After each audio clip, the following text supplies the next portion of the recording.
আসসালামু আলাইকুম গাইস। আজ আমরা হাওড়া ব্রিজ সম্পর্কে বিস্তারিত জানব। হাওড়া ব্রিজ কলকাতার এক ঐতিহাসিক ও স্থাপনার দিক থেকে গুরুত্বপূর্ণ সেতু।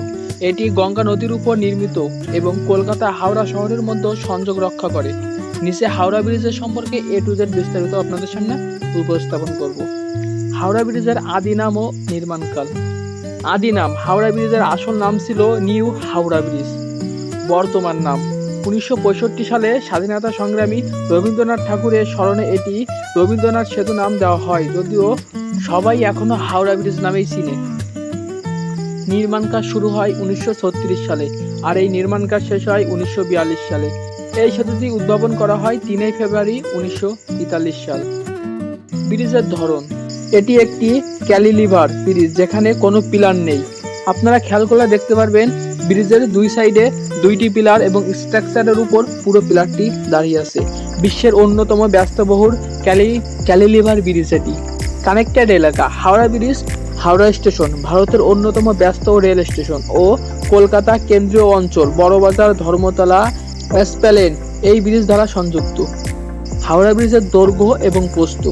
দৈর্ঘ্য 750 মিটার বা 2313 ফুট, প্রস্থ 97 ফুট বা 29.5 মিটার, রোডওয়ে 71 ফুট বা 21.6 মিটার, ফুটপাথ এটি দুই পাশে 6 ফুট করে আছে, যা পথযাত্রীদের জন্য অনেক সুবিধাজনক।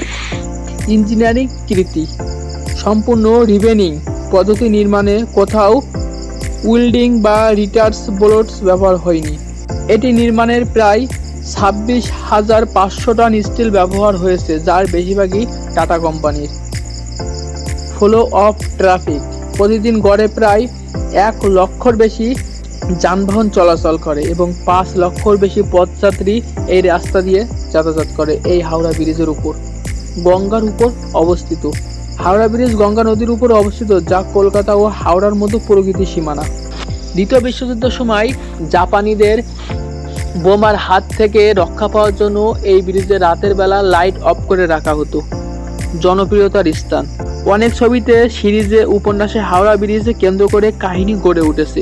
চলচ্চিত্রে যেমন বরফি, কাহানি, পিকুতে হাওড়া ব্রিজ দেখানো হয়েছিল। কেন বিখ্যাত? হাওড়া ব্রিজটা কেন বিখ্যাত? এর স্থাপত্য, ইতিহাস, প্রতিদিনের ব্যস্ততা এক বিশ্বের অন্যতম বিখ্যাত ব্রিজে পরিণত হয়েছে। লাইটিং ও সৌন্দর্য, রাতের বেলায় রঙিন এলইডি লাইটের ব্রিজটি আলোকিত হয়, যা একটি দর্শনিক দৃশ্য তৈরি করে। রক্ষণাবেক্ষণ, কলকাতা পোর্ট ট্রাস্ট এই ব্রিজের রক্ষণাবেক্ষণের দায়িত্ব রয়েছে। নৌ পরিবহন, ব্রিজের নিচ দিয়ে নিয়মিত ফেরি সার্ভিস চলাচল, যা কলকাতা ও হাওড়ার বিভিন্ন ঘাটে যাত্রী পরিবহন করে থাকে। ওপেন ফর ওয়ান, শুধুমাত্র মোটর গাড়ি ও পথযাত্রীদের জন্য খোলা, রেল চলাচল হয় না এই হাওড়া ব্রিজের উপর দিয়ে। পথচারীর জন্য সুবিধা, দুই পাশে ফুটপাত থাকা পথযাত্রীদের সহজেই পারাপার করতে পারে। রক্ষণাবেক্ষণের খরচ, হাওড়া ব্রিজ প্রতি বছর 8 থেকে 10 কোটি টাকা হাওড়া ব্রিজ রক্ষণাবেক্ষণের জন্য ইন্ডিয়া সরকার এটি ব্যয় করে থাকে। সারণ বা প্রতীক, হাওড়া ব্রিজ হলো কলকাতার গেটওয়ে, এই ধরনের আবেগ ও শহরের প্রবেশদ্বার। ট্যুরিজম বা আকর্ষণ, দেশি ও বিদেশি পর্যটনের জন্য এটি একটি কাছাকাছি মালিকঘাট, ফুলবাজার, রাজভবন, ইডেন গার্ডেন ইত্যাদি রয়েছে। উন্নয়ন পরিকল্পনা, ভবিষ্যতে এই ব্রিজ ট্রাফিক লোড কমাতে নতুন ফ্লাইওভার ও বাইপাস রোড পরিবহন করা হয়েছে। ভিডিও ও সিনেমা, বহু ভিডিও, ফটো, মিউজিক ভিডিওতে হাওড়া ব্রিজ এক অনন্য পরিচিত তৈরি করেছে। ওয়েদার ইফেক্ট, গঙ্গার কাছাকাছি হয় অনেক সময় কুয়াশা ও আর্দ্রতা এই ব্রিজে প্রভাব ফেলে। অ্যাক্সিডেন্ট বা দুর্ঘটনা, অতিরিক্ত ভিড় ও ট্রাফিকের কারণে এই হাওড়া ব্রিজের উপর মাঝে মাঝে অ্যাক্সিডেন্ট হয়ে থাকে। তবে এই অ্যাক্সিডেন্ট কমানোর জন্য সবসময় ট্রাফিক পুলিশ ও সিসি ক্যামেরায় আওতাভুক্ত থাকে হাওড়া ব্রিজটি। যোগাযোগের মাধ্যম, বাস, ট্যাক্সি, রিক্সা, ট্রাম, অদূরে রেল সব মাধ্যমে হাওড়া ব্রিজে যাওয়া যায়। তাই হাওড়া ব্রিজ দর্শনের জন্য খুবই সস্তাবহুল একটা জায়গা, আপনারা ট্রেন ব্যবহার করতে পারেন।